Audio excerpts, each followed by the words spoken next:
I think so many people look at a seminary degree as an ending point rather than a beginning point, the first stage of a lifelong journey. And I think that's certainly the way that we should all look at our continuing education in the ministry. We should always look to learn as much as we can, as long as we can. But how do you go about doing this? Well, I think the first step is that you want to have a strategic plan. It doesn't have to be detailed, but you want to have an idea as to what it is that you would like to do with the next 10, 20, 30, 40 years of your life. Set some basic goals. A basic goal might be, I want to preach through the whole Bible and teach through the whole Bible by the end of my ministry. Or I want to learn more about a particular doctrine. Or I want to learn more about a particular subject. You want to set that basic strategic goal, because if you don't know where you're going, you can't necessarily get there. Secondly, what you want to do is you want to identify a specific set of topics or subjects that you want to learn more about. Might it be a theologian, John Owen or John Calvin, for example? Might it be a particular ethical subject, such as bioethics or the ethics of divorce and remarriage? Or might it be a particular doctrine, say the doctrine of the Trinity? Once you identify what your particular interest is, then from there you can begin narrowing down your field of research so that you would identify a reading list.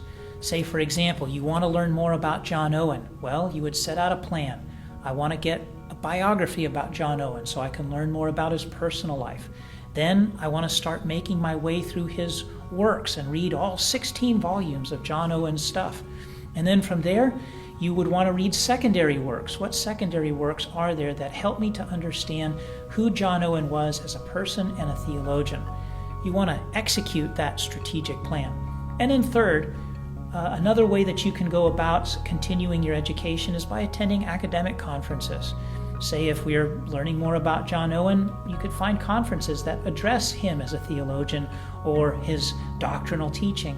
Or it could be that there are evangelical theological society meetings or Society of Biblical Literature, all sorts of different academic societies that you can go to where there are a host of subjects. In the end, whatever path you choose, remember this: when you graduate from seminary, you haven't simply eaten a meal, but rather you've been given the tools so that you can feed yourself for a lifetime. Don't stop learning, because in the end, the best teachers are ultimately the best students. All this material. Yeah, the riches of the Reformed tradition. I mean, just beautiful. John Owen is difficult to read, but it's worth it. Always worth it. My advice is to read him in small bits and meditate on it, which is probably how he wrote that stuff. He was very diligent. It's very compact writing. And so, in an age when we're used to, sort of blowing through documents on the web and tweets and texts and emails and things, Owen is a completely different kind of literature. It's very carefully constructed and meant to be read thoughtfully and carefully. Going back to David